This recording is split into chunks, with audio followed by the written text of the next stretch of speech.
Call to order the Community Development Committee meeting for May 12th, 2025. Who we have is myself, Damon, Commissioner Mullen, Commissioner Kip, Commissioner Nick, Township Manager, Pat Sazio. We have Paul Patel, our Director of Code Enforcement, David Elzier, Director of Public Works, and our Township Solicitor, Alice Balmer.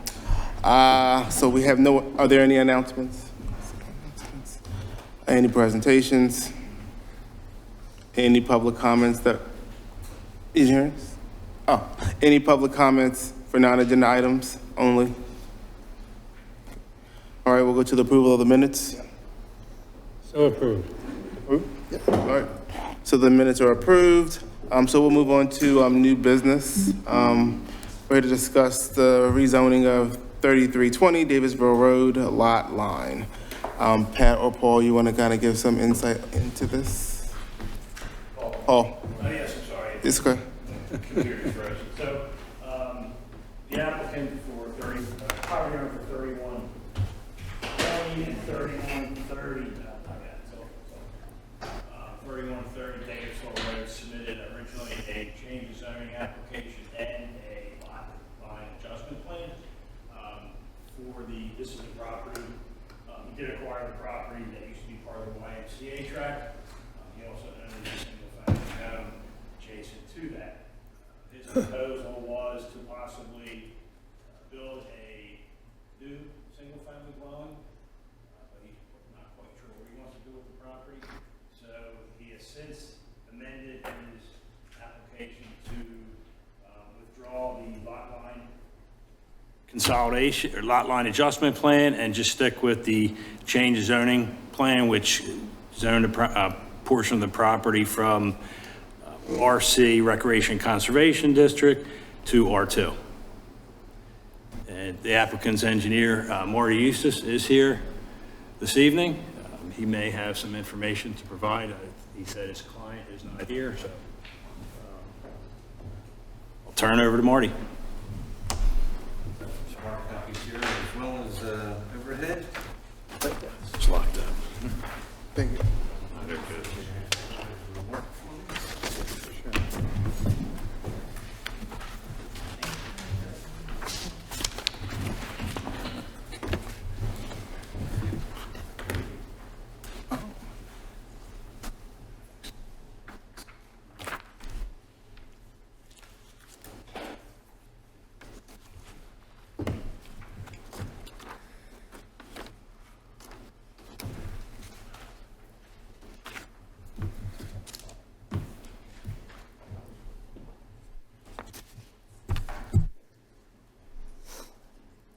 Okay, good evening. My name is Marty Eustace. I'm with Eustace Engineering, and we are here to discuss the application for rezoning of lot number 1. This is a piece of property that is adjacent to the YMCA entrance, which is what I'll call plan south of the property. Our client is the current owner of lot number 2, and if you recall, this is a piece of property that the YMCA purchased back in the mid-2015 timeframe. And when they constructed their facilities, at that time, they were anticipating on using this structure for their maintenance purposes. You know, storing some fuel, some tractors, et cetera. But as their program progressed, they realized that they no longer had a need for that maintenance facility, and therefore, our client, the owner of lot number 2, approached the Y about purchasing this piece. At that time, prior to the Y purchasing the property was originally R2. When the Y purchased the property, in order for it to be considered as part of their application for the development of the YMCA, it had to be rezoned to the RC. Well, here we are, fast forward, 8 years later, our client is looking to revert it back to the R2 district. Now, it's my understanding that an application was previously submitted for the rezoning plus a lot consolidation, which was back in February, I believe, and I believe there were some initial conversations with the township, and the township gave some feedback that they were a little concerned about going through a subdivision process, because that was ultimately what our client had wanted to do, is to do a lot consolidation, combining lot number 1 and lot number 2 into one, and then subdivide the overall holdings into 2 by right properties. As I just mentioned, the initial feedback was that it may not be looked too favorably, or there would be concerns about entrance onto Davisville, some added traffic onto Davisville. So our client pulled the application. He has since reconsidered his approach, and it's our understanding that what he would ideally like to do is rezone lot number 1 to R2 so it matches zoning districts with his current holdings. And at some point, he may consolidate so he can sell the property in the future as one piece. Unfortunately, he's not here tonight to discuss that.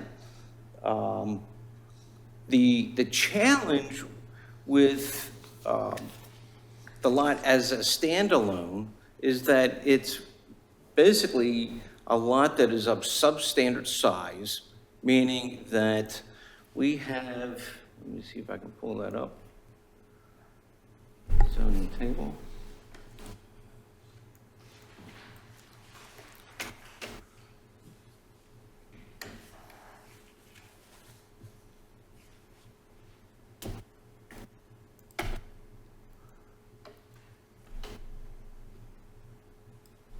Is that any more legible? Okay.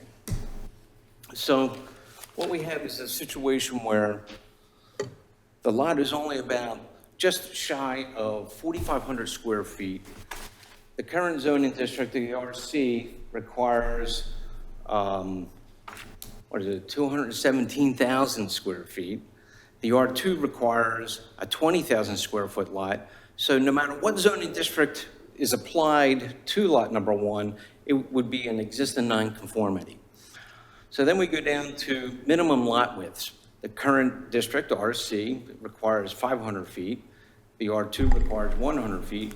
We're just we're just over 67 square feet. So again, we would have a non-conforming condition no matter what district.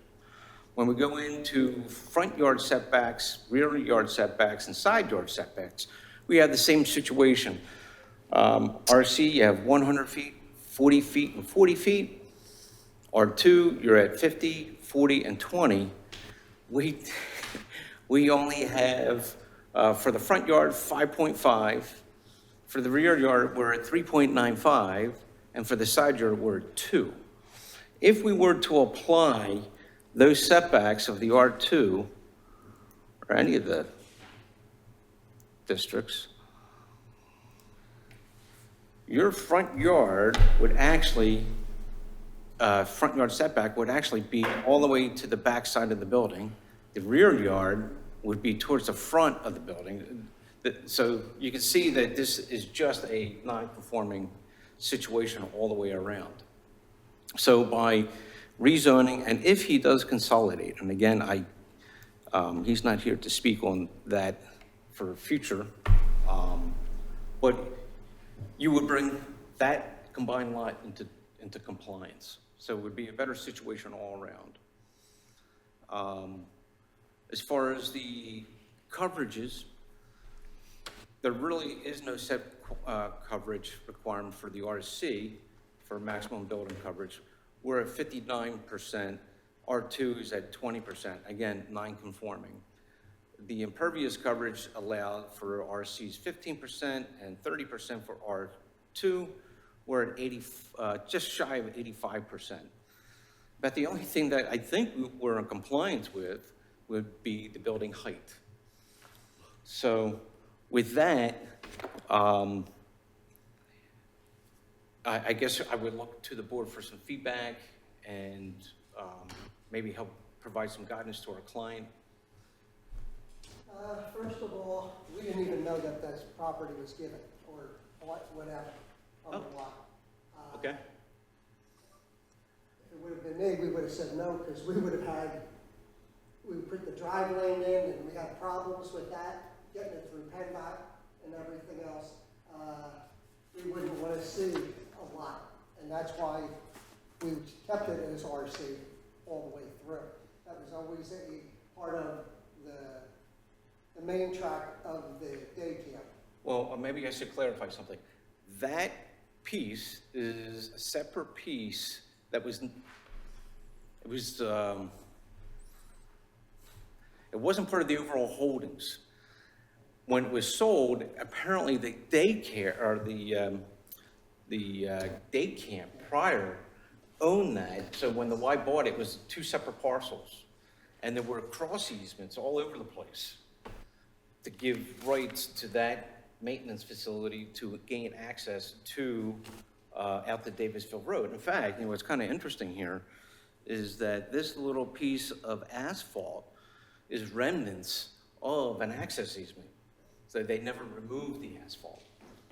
So apparently, and we were unaware of the sale until well after the fact, but apparently when it was under construction, I believe that's when the Y sold it.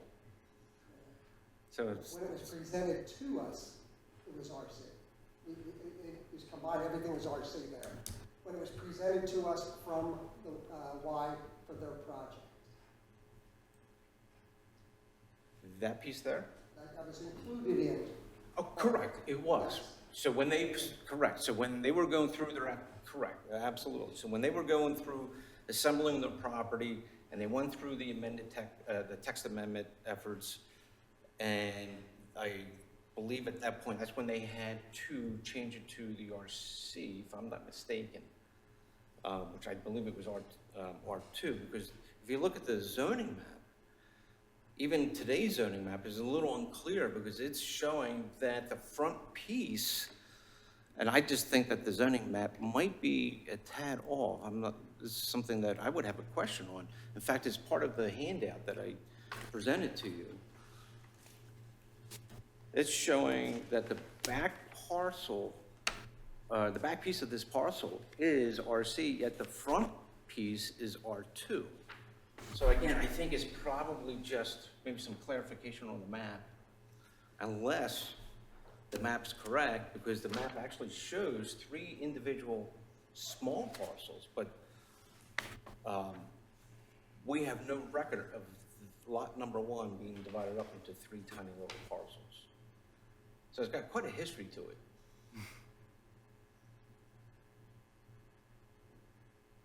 In my opinion, I'd have to look at a lot more Oh, sure. than just tonight. Only Oh, yeah, because, yep. when it was presented to us originally, we expected that to be the Y. Mm-hmm. So we did not know it was changed hands or anything about it.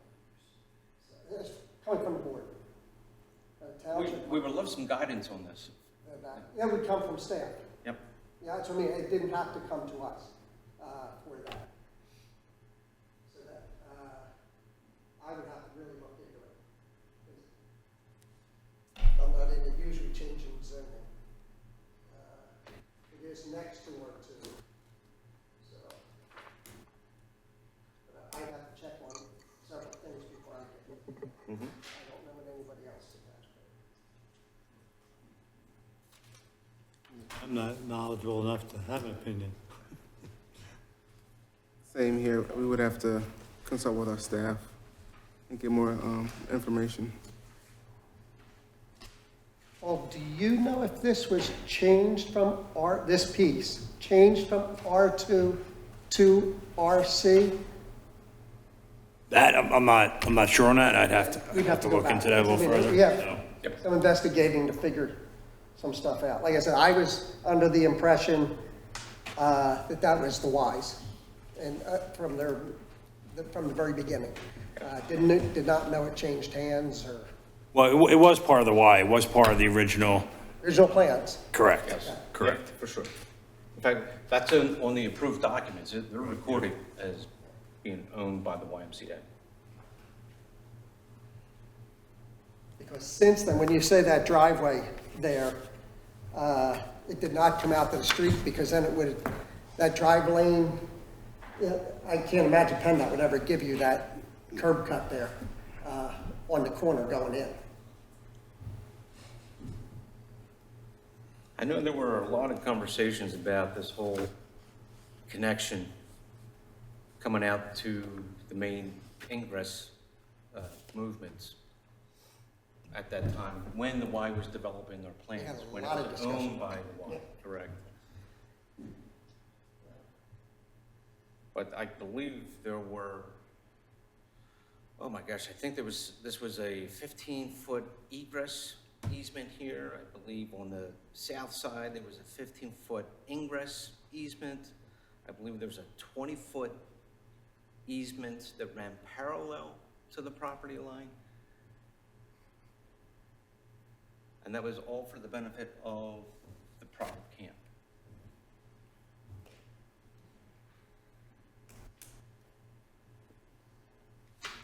So I'd be happy to meet with staff and provide whatever documentation that we can pull up. Yeah, and history. we would probably have some discussions with them just to clarify. Like I said, I was on the board when we were doing all that. And I remembered it as it's the Y. And stuff. That was the old horse split. They kept some horses there. So I'd have to investigate and really look at it. 'Cause I didn't understand that it was sold. So yeah, could we just table this the next month? Yeah, I think, so we're going to gather some more information, discuss it, and we can put it back on the agenda for the June meeting. 'Cause we did not create the hardship here, but I'd have to look at it. That's my opinion. We'll look at it, we'll talk to. Sure, yeah, and just, Information I from- don't know if that solicitor wants to chime in, but the board's under no obligation or time period at this point. Right, it's just a request for them to initiate the To consider. zoning change process, so, yeah, we're on no strict deadline right now. I mean, if you decide to move forward with it, then of course we advertise the ordinance, do the public hearing, all that usual process, but. So just to be clear, your amended application at this point has no plans for any subdivision, consolidation, construction of another single-family house? That's correct. Okay, and we have Solely just a rezoning. just the, okay. But if we did do it, and you'll clarify for me, Right. then it would be, by right, we can't do anything about it, for them to put a house on it. Yeah, I mean, I would think so. We'd look at the Saldo a little closer. I mean, it is a lot line change nonetheless, but, yeah, these are all questions, but they're all hypothetical, of course, at this Right. point, because we don't know what he wants to do with the property. I don't know, I personally. Yeah, So we'll keep this on an agenda for the June meeting. Yeah, we'll give you an answer, Yeah, that sounds great. and we'll talk about it at the next meeting, if we need to talk about it, otherwise, we'll let you know exactly what, we're looking at. All right, I appreciate that. Thank you. thank you. Thank you.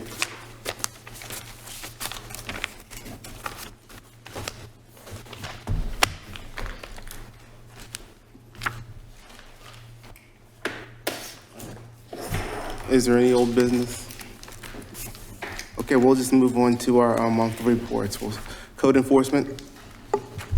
Thank you, Commissioner. The committee has my April 2025 monthly report. As a comparison, I included the April 2024 report. I have nothing further to add to either of those reports, but happy to answer any questions the committee may have. I do not have any questions. No? I'm good. Thank you. We'll move on to Public Works Department report. Thank you, Mr. Commissioner. You have my April 2025 report for Public Works and Sanitation Division. Nothing further to add, but we'll gladly answer any questions. The only question, I don't know about the report, but did you ever meet with PennDOT? Were they gonna come down here to talk to you about the roads and stuff? I spoke to them, well, they came out and they fixed Easton. They were supposed to be out end of last week into this week to do Cherwood and Edge Hill, all the potholes on those roads. Have we ever heard anything more about Mill Road where they Oh, with, usually resurface it? in within a year and a half, yeah, no, nothing, Nothing. nothing.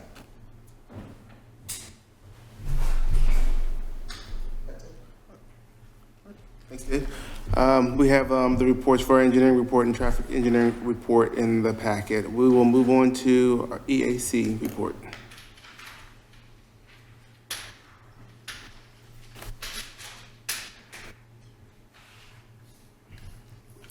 Good evening. I knew those 1-hour meetings couldn't last.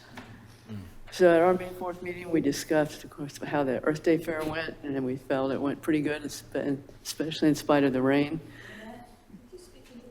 I thought I was.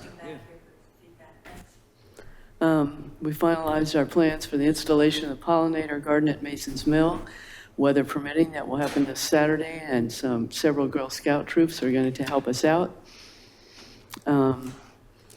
So we also have an educational sign that will go in there. We purchased that sign last year. And we also are, so I need to read what I wrote here. Oh, right. So this last Saturday, we did have a demonstration, and we had a talk at the library about how to plant a native tree. Well, why native trees were important, and then we actually planted a red bud. And thanks to, I believe it was Parks and Rec, the hole was pre-dug, which was wonderful. And then we gave away free trees, and those were compliments of Penn State Extension, and PERT actually put in some as well. We also talked about the idea of the township becoming a member of what's called the Partnership Transportation Management Association of Montgomery County, terrible name. This is a nonprofit group that actually helps townships figure out ways to reduce traffic congestion. They also have, if you have a community event such as an Earth Day Fair, they talk about bike safety, give out free helmets to kids.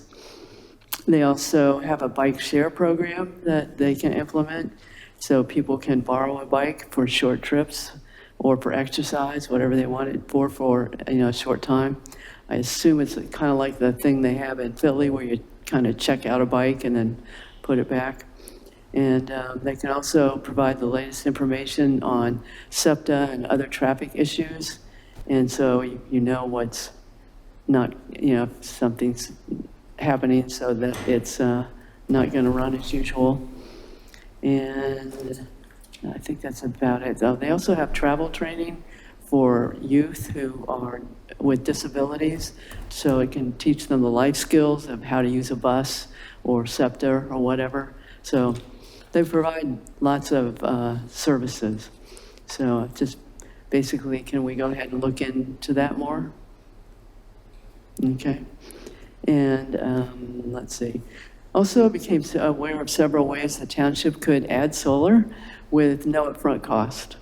And it seems like the most logical place right now to add that would be the library, because it's actually there. The police station isn't, and there's not going to be any big upgrades that I'm aware of. So what the township could do is what's called a power purchase agreement, and the township would basically lease the panels, and the entity such as Exact Solar would own the panels, so the township would not get the SRECs, but would of course get cheaper electricity. And then if there could also be an option that 8 years down the line, you buy the panels at a used rate, so it's kind of like buying your leased car at the end of the lease, so it would be cheaper. And of course, then you'd be saving all the money, you'd be still saving money, and you would also get the SRECs. So just wondered if we could have someone come and present that to the board? That would depend on where we are, even on maintenance of roofs and stuff. Yeah. Because we might have to put a new roof on just to be able to do it. Well, that's, So, the library, does anybody know what kind of condition it's in? do not know. Okay, so, And I wonder about the SREX things. It's nice. I know my brother has this kind of plan. he leases the panels. But if, you know, he says, I think my electric bill's gotten lower, but I don't really know. Yeah. The SRECs would not only lower the cost, but they also would give, would also give us some income. You know, True. Why, if we just bought the panels, So the it's not point such a is, big deal, and it's not terribly expensive. so the point is, there's no upfront cost to put up the panels. So the township would have no outlay and would start getting cheaper electricity. And then later on, if you wanted to purchase the panels, you Yeah. could do that at a reduced rate and then start getting the SRECs. I don't know about you, but my electric bill has plummeted since I put on panels. It covers all my electric costs all summer, including air conditioning. So I assume, you know, it'd be the same sort of thing. So how do I find out what kind of condition the roof is in at the library? I think there's a lot here. Who gets rid of it when it comes 20 years? It's 25 to 30 years now that panels last? But, Sure. And installation, we don't pay for the installation? Yeah, so it would be totally free. They would supply the panels, install the panels, get everything set up. We'd start getting cheaper electricity. And what's the lease amount? So the lease would be the fact, well, yes, there would be a lease payment. Right. What's that, do we, you know? They, again, you'd have to, in order to know that, they'd have to design the system. yeah. And to design the system, they'd have to know exactly where it's going. Would that be paid out of the SRECs, or this is, you have to Well- lease it and they just, No, they'd get the SRECs and also, any electricity could, you know, you did have to buy, like I do still have to buy some electricity from PECO, but in this case, with the power purchase agreement, you would be buying it at a lower rate. So it wouldn't be PECO's rate, it'd be a little less than that. I think it, in my opinion, it'd be just better for us to buy the panels and not deal with a second party. Just my opinion. I mean, that's what I did myself. I didn't want to be in a lease agreement, you know, for 20 years. I mean, that's what I did too, and the lease agreement though could only be for 8. And then again, you purchase the panels at a used rate instead of the new. Right. Yeah. I just wanted to say, I don't know what the downside is of at least considering it, if it could save us money. And I think that could be changing soon too. So it would be good to check into taking advantage of it. My only concern is that I think staff has a lot going on with the township renovation, so don't want to overload them. But I would love to see us have solar panels. I certainly can get some preliminary information for the board, for the committee's review at next month's meeting. For the solar? For the solar? Okay, so can I have this person that I talked to contact you? Okay. And we also talked about the topics for the fall newsletter. And also one of our members, Sean Hopkins, is stepping down. And let's see. Yeah, I think I covered the other one. That this Saturday, hopefully, we'll be installing pollinator garden at Mason's Mill near the little library. And can I ask you, when you contact that person, shoot me an email with his information as well? Sure. Thank you.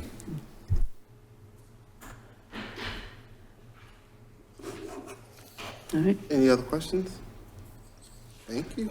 All right. Thank you. And we'll have the Historical Commission. Keep it quick. Surprise you all. You have my report, as I hear others say. If you have any questions, please now. Other than that, just to number 5 on my report, it made me laugh that the plaque price that, and I know Commissioner Scull will appreciate this, that we had, I don't know, 15 almost 20 years ago, is still the same. So we are going to be getting plaques made for all the people that said they either A, never got them, they, properties changed hands, things like that, so that we will get all of that up to speed. And we will reach back out. Of course, Paul's right here on my right. I know that we need to get you that, Paul, if it wasn't sent to you already. I had the audacity to go away for 10 days, so I'm back. Shame on you. Okay, I know, terrible. So I will make sure that you have that, so that Paul will be able to put it in the computer system. And we will not be having some of these issues with Paul not being able to identify when people come in for permits that they are an historical property. But good things come in threes. I know bad things come in threes too, but we had the demolition request for Davisville Road, and then right after it, somebody wanted to build something, and they came in with everything to Paul, and Paul caught it, and I've already spoken to that gentleman, and they are wonderful members of the historical inventory, and they will follow anything that we need them to follow, basically, which the excitability of the digging part of us is that if there's anything, once machinery hits the dirt, we want to come see it. If you get shards of pottery, if it's wonderful people who listen to us and take us into consideration with what we really love to do, which is like Pat opening up the road in Mason's Mill and letting us go down into the root cellar before it was closed up again. So that's pretty much brings you up to speed of what we're doing, racing around the township, taking pictures, making sure people can add things to their property or demolish their property. By the way, Paul, he has not put a sledgehammer to that. No, And after all that excitement, do you know why? Is there anything in his working with code? No? No, I mean, he has all his permits, so I don't. Oh, okay. Yeah. I Keeping just- an eye on it. Keeping an eye out for that window frame for you.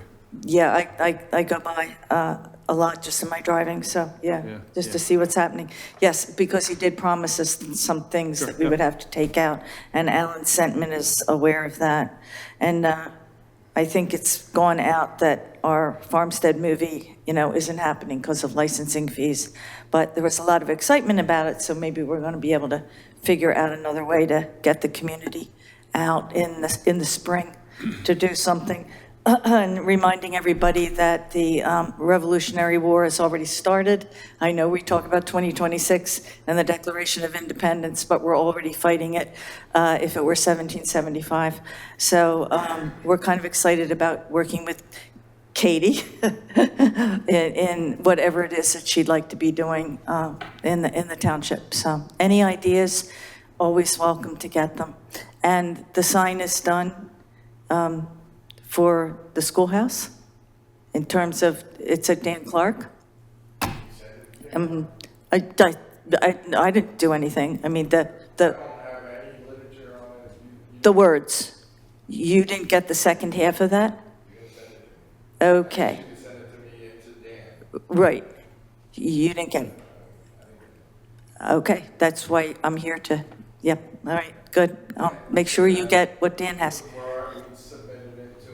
Mm-hmm. They're aware, and just waiting for an invoice from Treasurer Savage. Yeah, so words, invoice, got it. I will deal with that tomorrow morning. Thank you. Okay. Any questions? Anybody have any ideas? Anything you want to talk about in terms of history? I'd like to ask about the historical house, only because I know I'm out of order here, but there's a 1928 house on that piece of land we just talked about, Davisville Road, where the gentleman came in to split the property. Did he say that that person has bought that, owns the house as well? He owns the whole piece of property? On Davisville Road, next to the YMCA. Yeah. There is a house. Yep. Where there's that shed, which I called it, which I actually thought belonged to the Y, and there's a house. Yes. He owns the whole property. Did I understand that correctly? From what I understand it tonight, yes. From what he said, yeah. From what he said, Okay. yeah. Well, we were eyeing that for the inventory. So just saying, okay. I'll get on that too. We don't know anything about it. Anything I find out, I'll let you know then. The old Lichtenstein house. Pardon? The old Lichtenstein house. Yeah. Yes, thank you. Yeah, 1928. We're almost there, so it almost qualifies. I do have one question for you, Susan. Yes, sir. for 2600 paper mill, if you can just send me a letter that the association, the commission Thank you. approved the plans for the carport as submitted. Yes, Okay, will do. thank you. Tomorrow morning. Sounds good. Thanks. Okay. That ends our meeting. Meeting adjourned.